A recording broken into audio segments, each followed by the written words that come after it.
in unknotting that sense of tight identification with personal self, then that helps us to begin to unravel, to unknot the sense that everything else and everyone else is also separate and different.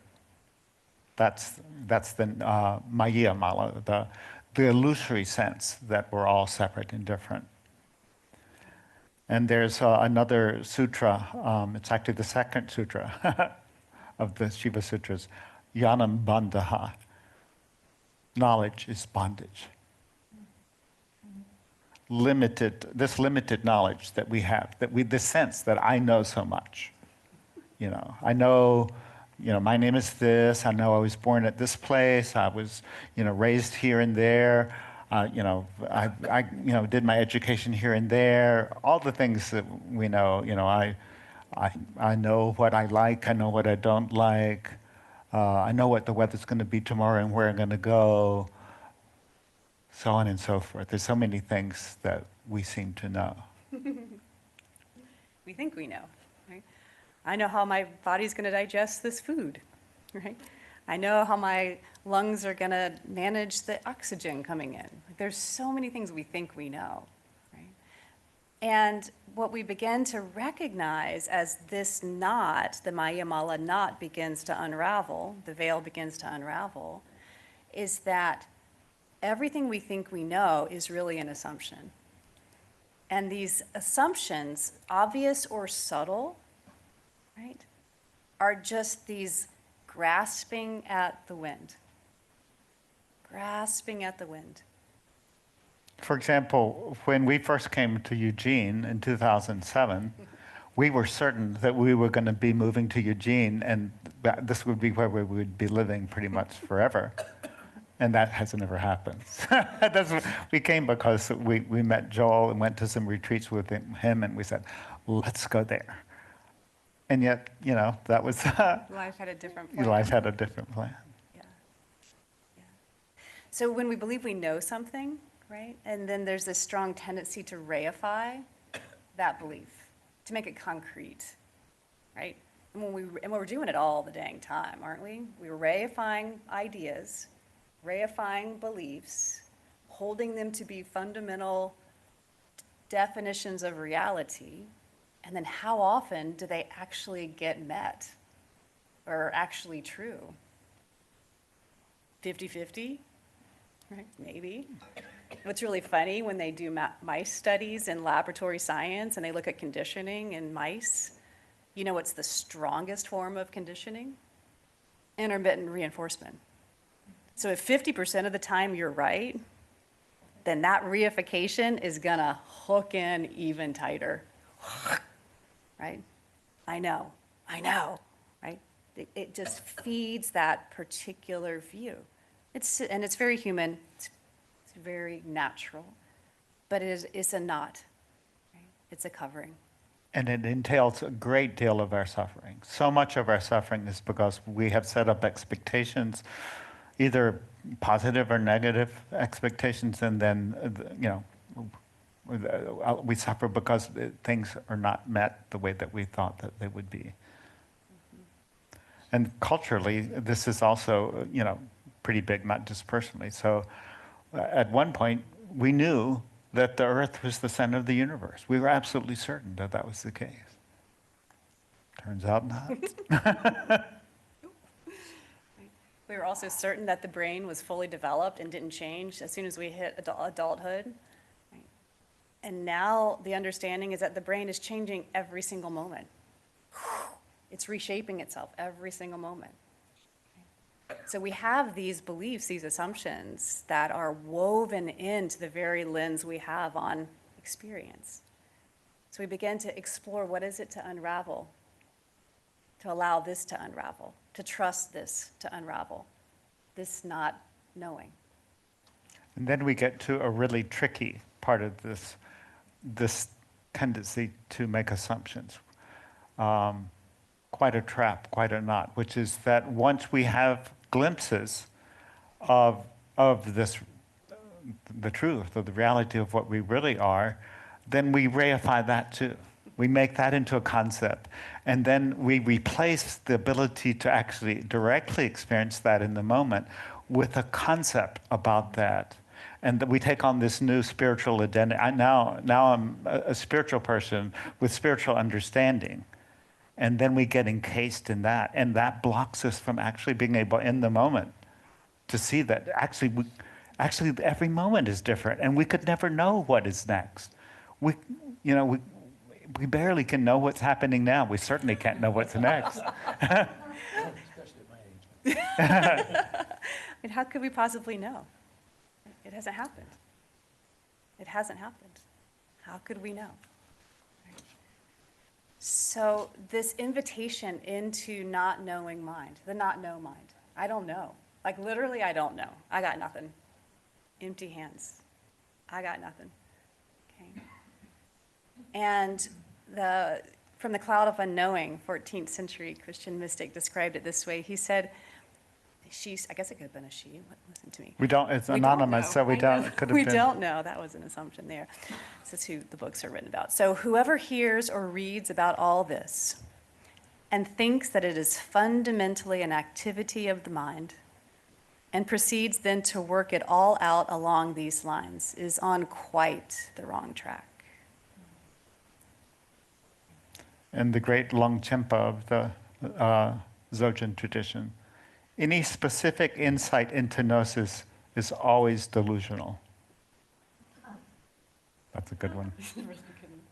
And then the Tao Te Ching speaks it this way: the Tao that can be told is not the eternal Tao. So of course, disclaimer, absolutely everything we're saying here is nothing but a finger pointing at the moon. It can't be anything but a finger pointing at the moon. Yeah, nothing that we're saying is true, because what's true, it can only be directly encountered, not words cannot portray it.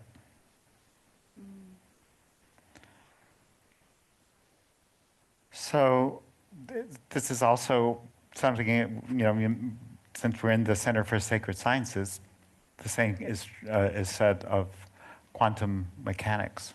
This is from Richard Feynman, Nobel laureate in physics. If you think you understand quantum mechanics, you don't understand quantum mechanics. It is a great mystery. Buckle up. Okay. So experiencing oneself as awareness of this which knows, but never anything known. That which is known is always Could you repeat that? Experiencing oneself as awareness, that which knows, but not the known. The known is where we hook into the reification, the solidification. St. John of the Cross put it this way: to come to know the knowledge of all, desire the knowledge of nothing. To come to know the knowledge of all, desire the knowledge of nothing. And Lady Shoival said, the pleasure of desireless desire. The pleasure of desireless desire. It's absolutely stunning. So we'd like to do a couple of practices that are, again, invitations of beginning to unravel the knots. So this knot here is this knot of knowing, that I know, that I have knowledge, right? That I understand, that kind of process of reification. And we'll take Rumi as our guide on this one. And he said, do you think I know what I'm doing? That for one breath or half breath, I belong to myself. As much as the pen knows what it's writing, or the ball can guess where it's going next. I got nothing. So this invitation that Rumi is inviting us into is relaxing out of the mind structures. Actually relaxing out of the mind structures. And one of these practices, I have to thank Todd, because you and some mentorship, this was so potent, so thank you so much. So when we're relaxing out of the mind structures, part of that is like recognizing in this moment, right here, right now, do you have any idea what your next thought will be?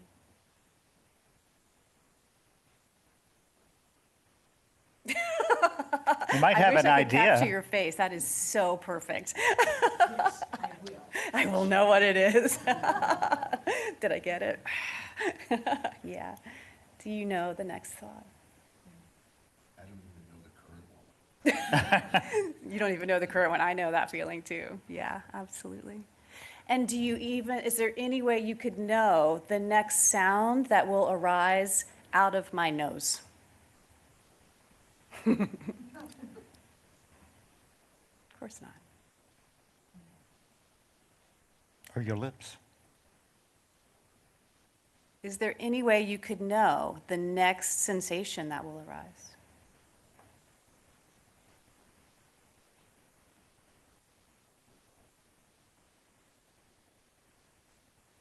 It can't be known. So we begin to lean into don't know mind. We begin to lean into that. Yeah, don't know. I really don't know. And so then we can also explore relaxing mind structure about the definition of limited individual from a somatic experience. So for example, if you were to bring your attention directly into the experience of the palm of your left hand, and you just feel the aliveness in your left hand, whatever that feels like. You don't have to like it or not like it, I'm not interested in that. But just feel whatever's present in the palm of your left hand.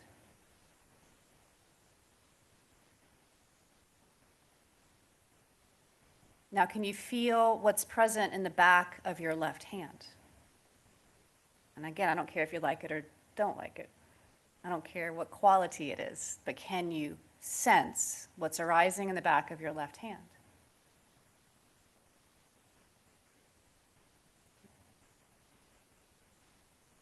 Now, what would it be like to relax out of that subtle, distinguishing mind structure that is creating a boundary, the idea of some boundary between the palm of your hand and the back of your hand? And you just experienced hand.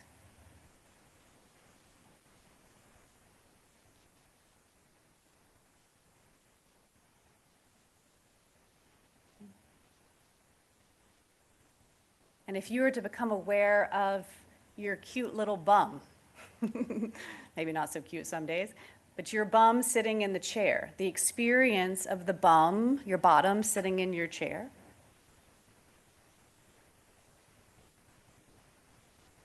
The sensation of the bottom sitting in the chair.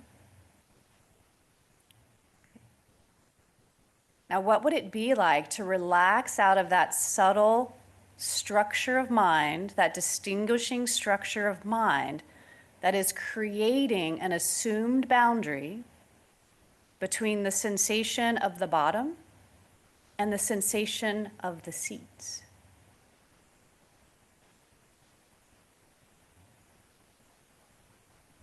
Or is it simply a co-arising in your direct experience?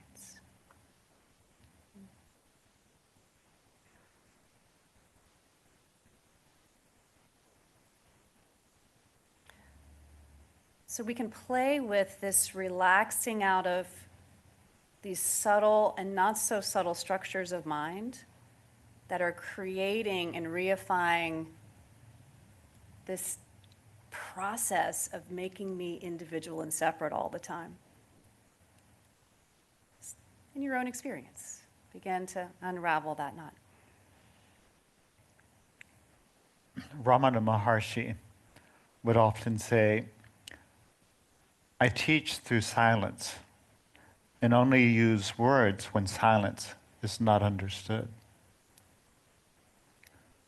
So we'd like to invite a few moments of silence. You can let your eyes remain open, or you can let them gently close. And the invitation is to wake up to not knowing at all.